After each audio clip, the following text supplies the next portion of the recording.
Welcome back to the Successful Farming Podcast. In today's episode, Lorrie Boyer speaks with agronomy manager Ryan Gentle of Wyffels Hybrids to talk about scouting for stalk disease, what causes stalk rot, and how to manage fields that may be at risk for lodging. This episode is brought to you by Cropland Seed. My guest here on the show today is Ryan Gentle. He is an agronomy manager with Wyffels Hybrids for the western half of Illinois. Ryan, first off, tell us more about yourself and your background. I live in Fulton County, which is kind of the central part of Illinois between Canton and Macomb area. Grew up on a family farm in Fulton County, and we raised corn, soybeans, beef cattle, and my dad actually raised some seed corn for Pioneer, and that kind of got me started down the agronomy trail, I guess, and interested in kind of how corn and beans and everything grow. Ended up going to the U of I, and after I graduated there, I worked for a corporation for about 20 years in production, sales, agronomy, different roles all over the Midwest. And then here about 5 years ago, I decided to switch gears and work for a family-owned company here in Central Illinois, Wyffels Hybrids. Ryan, tell me more about Wyffels Hybrids as a company. Sure. We are on to our third generation now of the Wyffels family running the company. John Wyffels is the president now, and Jacob Wyffels is the vice president, and he kind of runs the whole production side of the business. Like I said, we've been, I think, about 80 years now we've been in business, and their home headquarters has always been around the Geneseo, Illinois area, and our main production plant is in Atkinson on I-80 there, just down the road a little ways. And then we had some exciting news. We are expanding. We're a growth company, grown for the last 13 years in a row on our corn sales. So that made us have the need to build a second production plant over in Ames, Iowa. And right now it's a warehouse and distribution center, but we fully have plans to make it into a full-fledged production plant and grow seed. Well, congratulations. And it's nice to hear about an ag business expanding and not having to make cuts or even going under. It's kind of neat to work for one that's growing and building. Well, as we get started here with our first topic for today, which is testing for stalk diseases in corn, in your opinion, what is the best way to scout and do the testing? There's really two or three ways that I kind of go about testing for stalk rots and stalk integrity out in the field. And one of the easiest in the way I like to do it, you don't have to bend over as I get older. You can just take the stalk right above the ear and you kind of push it into the row on either side next to it. And if it pops back into place like it should, then, you know, your stalk's probably in pretty good shape. But if it snaps or crinkles or bends, then you might want to do a little more investigation. I always like to carry a pocket knife with me in the field during this time of year, and I'll try and dig up one of those plants and, you know, underneath the ear leaf, I'll stick my knife in and try and split that stalk all the way down through the roots. And you can get a good visual there if the corn plant's kind of cannibalizing the stalk to help finish filling that ear. You can see if your crown's healthy or not. You know, there's a lot of crown rot out there these days, and you can really inspect that crown and see if it's white and healthy or if it's, you know, kind of that dead gray, brownish, rotted looking effect. And then for the younger agronomists out there that like to bend over and crawl around on their hands and knees, you can also do a pinch test. You just pinch at those bottom few nodes with your thumb and forefinger. And if you can kind of pinch those together and they smush or squish, you've probably, again, got some stalk rot or integrity issues. And again, it'd be good to split it open and take a look to see what you got. What actually causes stalk rot, Ryan? There's several different kinds of stalk rot out there in central corn belt. You know, most fields probably in Illinois, Iowa, Indiana have anthracnose. They may have some physodermia. There's a gibberella, fusarium. There's several different of kinds of stalk rot, and most of it's all from residue. So corn on corn fields are always, you know, a high possibility, usually a good place to start if you're going to be scouting for stalk rot and stalk integrity. It all comes from the residue and overwinters in the field. Can be drug around with tillage equipment. You know, crop rotation is a good thing with stalk rots. You know, you kind of break that cycle down. And there is also some hybrid resistance. And there's some varieties out there that are rated a little better or a little worse on certain kinds of stalk rot. And those ratings in whatever company's product guide that you're planning can be a good tool to use too. Ryan, so when we're out scouting the field and we see some black shiny stuff on our corn stalks, do we usually assume that it is stalk rot then? And that's what it gets blamed on most of the time when somebody does see black on the stalk. But there's one thing that's kind of a lookalike, and it's maybe starting to get a little later in the year for this now, but right after pollination, a lot of times you'll see black on the stalk, and it'll be kind of between that leaf sheath and the stalk. And a lot of times it gets misunderstood for a stalk rot or anthracnose, but it's actually the pollen will get behind that leaf sheath and rot back there. And when it rots, it turns black and it kind of resembles stalk rot. So if you pull that leaf off, and you usually can rub that black pollen off, whereas the physoderma or anthracnose spots won't rub off with your thumb.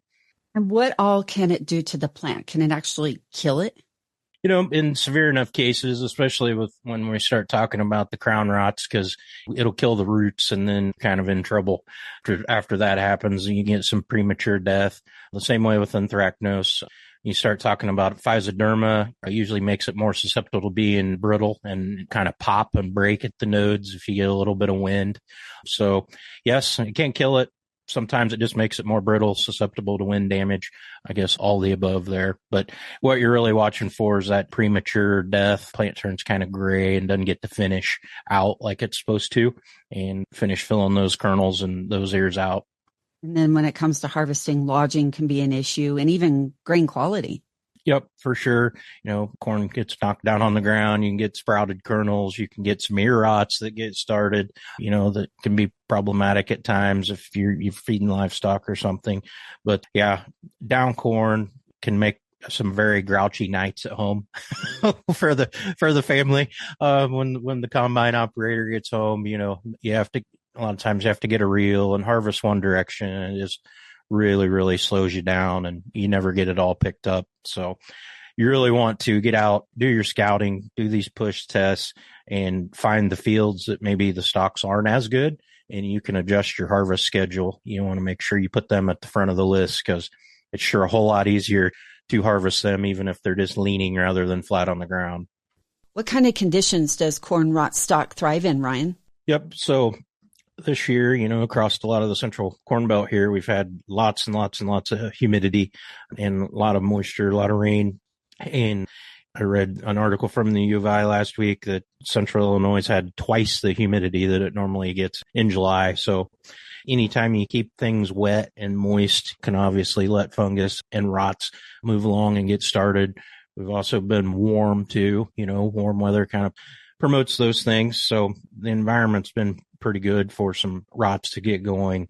One good thing we have going is, a lot of guys spray fungicide now, and that doesn't cure stalk rot or prevent it, but it will just help that plant overall stay healthier and happier and maybe be able to fight the stalk rots off a little better. Corn's just like humans. As it starts to finish out its life here in the coming 2-3 weeks, its immune system starts to drop. It's not as good as it used to be. So, it can kind of let things get started, especially if you're lacking, moisture, you're lacking fertilizer, or, you've got other diseases working on the corn plant, from the top too. In addition to crop rotations that you mentioned, what else can you do to mitigate it, Ryan?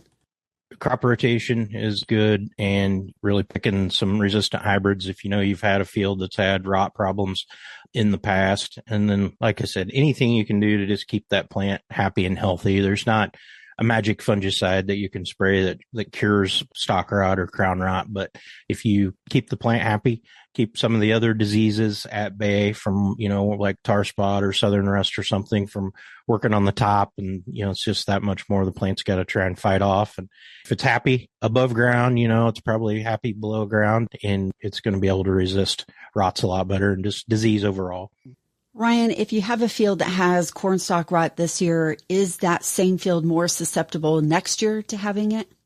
Yes, you still have to have the right environment and but if you had a field that had, let's say, anthracnose bad the year before, and you come right back with the same hybrid, same crop, corn another year in a row, and really don't do much different, then as long as you have the weather that cooperates, you're probably going to have it again the next year. So it's always good. Even I kind of recommend, if you're going to go corn on corn, to maybe mix it up with a different hybrid. Don't plant the exact same hybrid, exact same trait year after year if you're doing a corn on corn rotation. What's cooking? Hey, Jim. Hey. What do you think of the selection? Yeah, well, having a great selection is super important. It's how you stand out. And by broadly accessing the industry's latest genetics and traits, we only recommend the best seed for your fields. Great. But I was talking about the burgers and dogs. Oh, yeah, those too. Talk to your local Cropland retail seed expert today. Cropland Seed, anything but typical. Ryan, is there anything else you would like to mention on corn stalk rot? I don't think so. I think we covered about everything. Well, let's shift topics just a little bit and talk about yield estimates in corn. Yep, this is always a great topic this time of year that, everybody loves to debate what the national corn yield's going to be. And I know last week they threw out a number of 188 for the new yield. And in general, I think talking with the industry and other agronomists and farmers, we think maybe that's a little bit high with some of the weather and environment we've had this year. But, we'll never really know till the combines get rolling. But we've had some extremely hot nights, especially in Illinois this year through the month of July and here into August. And a corn plant doesn't like temperatures over 70. If you can shut your air off, open your windows and sleep comfortably at night, that's a really good night for a corn plant too, at 65 somewhere in there. And we've been more like 75, 80 for lows a lot of nights this year. I know I took my daughter to the first day of school on Monday, 7 a.m. I go out and it's 80 degrees. And that same day by 9:30, it was 88 already. So, that's a bad night for corn. It needs a chance to rest and sleep and recuperate, respirate, just kind of like humans do. And when it stays that hot, it keeps that factory going all the time and it just doesn't have time to take a break. So I think maybe we're seeing that have a little bit of effect on the kernel depth. I'm not seeing quite as deep of kernels. Maybe we didn't get as good a fill as we did last year on some of the fields. One good things, our ear counts are really good. Didn't have a lot of huge, monstrous rains. There's not a lot of wet holes, where you got to take a zero. So ear count helps. We are seeing a little bit of tip back here and there, maybe in some of the spots or some of the areas that didn't get quite as much rain or might have missed a couple of them timely ones in June. We're seeing, kind of 2 to 3 inches on the end of that ear that they aborted kernels and just not going to produce anything. And just a little corn 101, Ryan, can you explain exactly what tip back is in corn? Yep, sure can. So a lot of times certain hybrids, and we have a few in our lineup that flex usually in ear length. So if they think, after pollination, I had all the rain I want, I have all the fertilizer I want, things are really good, I don't have disease, it's going to try and set a really long ear. And it might try and set an ear that's going to have 50 or 60 kernels in length on it. Then we move on to the end of July and we have a week where it's 100 degrees and these hot July nights kick in. We might have not got a rain. All of a sudden it's like, I'm trying to feed too many babies here. And luckily, humans aren't as wicked as the corn plant is, but they will abort a lot of those kernels at the tip. So instead of trying to feed 50 kernels long, maybe it cuts back to 35 or 40, where it feels comfortable that it can take care of that amount of kernels. And that's really where you get that tip back. So you'll see where you might husk back an ear and there's 2-3 inches of just bare cob there. And that plant was just kind of a little overzealous at the time when it was deciding how long a year it wanted. But a lot of times I tell guys, go ahead and count how many kernels are left, because a lot of times you still have 35, 38, something like that. And, you still have extremely good yield. You're not going to have 400 bushel like the corn plant thought about at the beginning of July. Along those same lines, when you mentioned milking, what does that mean exactly, Ryan? Yep. With the plant right now, I get a lot of questions on, I'm seeing some tar spot, I'm seeing some southern rust, or I'm seeing something else, moving in, and I've already sprayed once. Do I spend the money and spray another time? Well, when is my crop done? When can I kind of give up on it and my yield's made? So actually, surprises a lot of people, but when corn starts to dent, you're just at beginning dent, you still have, 50, 55% of your yield yet to be determined at that point. So there's still a whole lot of sugar, dry matter, green matter that has to be transferred into those kernels.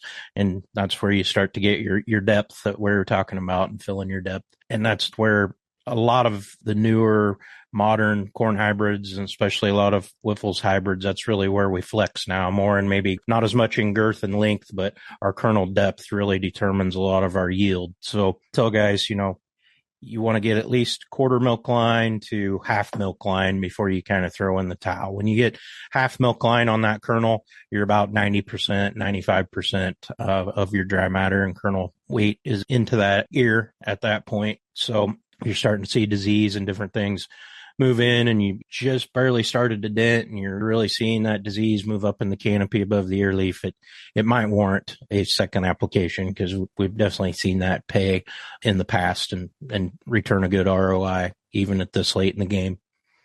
With regard to disease, Ryan, I know there's some tar spot out there. What else? Yeah, it's kind of a hodgepodge this year. It's been nice enough rain that we've got a little bit of everything out there. If you look hard enough, it's like a diseased grocery store when you go in the cornfield right now. But kind of, I would say, northern part of Illinois, northern third of Illinois, Iowa, southern Minnesota, tar spot maybe is a little more prevalent up there.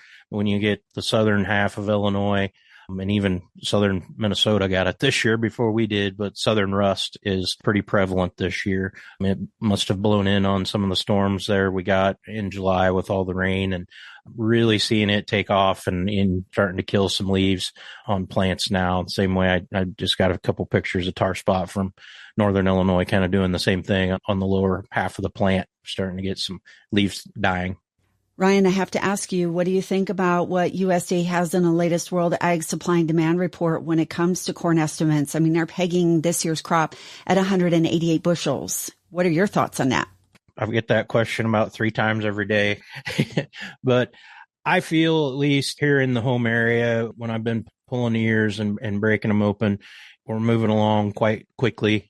Some mid-April planted corn I checked last week, 110-day variety is actually going to black layer. Things are happening quickly, and I don't think maybe we're going to be quite as good as last year, but in my home area, we did have record corn yields for a lot of guys, had the best yields they've ever had in their farming careers. So if we're not quite as good, it's still going to be really good, I guess I would say. But I'm just not seeing quite the kernel depth like I talked about that I did last year. Stands are good. Ear counts are good. Maybe just a little more tip back in some areas, and maybe just not quite as much kernel depth. I think overall, still definitely going to be a very good corn crop out there. Is there any way to salvage some of that kernel depth that you're talking about at this point? Probably if you're just starting to dent, you had a little later planted corn, maybe you waited and planted till May or mid-May, really watch that disease progression right now. And I tell guys, you really want to keep from the ear leaf to the top of the plant clean at this point, because that's the leaves that are going to finish filling your kernels. Anything below the ear leaf, it's not really going to do much anymore. I just focus all my scouting efforts from there and above, and try and keep the majority of your plants as clean as you can moving forward. And then, go to church, cross your fingers. You get another rain here in August and the beginning part of September, and you still probably got another 15, 20 days if the weather cooperates. And it does look like it's going to cool off nicely moving forward. As I was perusing through your website, I noticed a couple of calculators that look like they're pretty handy tools for producers. Yep. When you go to Wyffels.com, you can hover over the agronomy tab at the top, and it will take you to 2 or 3 calculators and tools we have there right now, along with a whole bunch of agronomic information and product information, different things we have on there right now. But one thing we use a lot is the GDU calculator right now. So you put in your planting date, your zip code, and the Wyffels hybrid you planted, or the maturity of whatever corn you planted, and it will kick out your estimated black layer date. It's usually pretty darn close when we run that. And then we also have a yield calculator on the website, and it is a little better if you're using actual Wyffels hybrids, because through research, we know not every one of our hybrids takes 80 or 90,000 to make a bushel. Some of them we know only take about 70,000. So if you use our calculator, you might get a little bit closer on your yield estimates, but you can also use it for competitors too. There's just a generic 80 or 90,000 you can pick factor on there as well. And then one other calculator tool that's on there right now that a lot of guys can pass the time with, I guess, if they want to, but I get a lot of questions on, should I start at 25% or should I wait for 18 or 20% corn to start harvest? And you can actually compare that specific to your operation. So a lot of guys use natural gas or propane. Some haul it all to town. So you can put your specific costs in there, your yield estimate, and it will give you a positive or negative ROI, whether starting at 25 is better than 20 or wait until 20 is better than 25. You can compare all those different moistures and start times and maybe give you a little direction on when to get going. Yeah, and I like the fact that you can just do it on a fly. So if you're out in a field or in a tractor, you can just plug it right in there. Yep, for sure. Works really good on the iPad or iPhone, either one. And your website is? Wyffels.com, Wyffels. And it will bring you up, like I said, just go to the top and hover over that agronomy tab, and it'll bring up all kinds of different menus and calculators and reference materials. A lot of great information here today from our agronomist. Thank you so much to Ryan Gentle, Wyffels Hybrids Agronomy Manager for the western half of Illinois. I'm Lorrie Boyer for Successful Farming. Thank you to our guest today, Ryan Gentle, for sharing your expertise with us. Also, thank you to today's sponsor, Cropland Seed. For more information like this, visit agriculture.com. Don't forget to subscribe, rate, and leave us a review. You can also follow Successful Farming on Instagram, Facebook, and Threads. Also, be sure to check out our other podcasts, 15 Minutes with the Farmer and Successful Farming Daily, wherever you get your podcasts.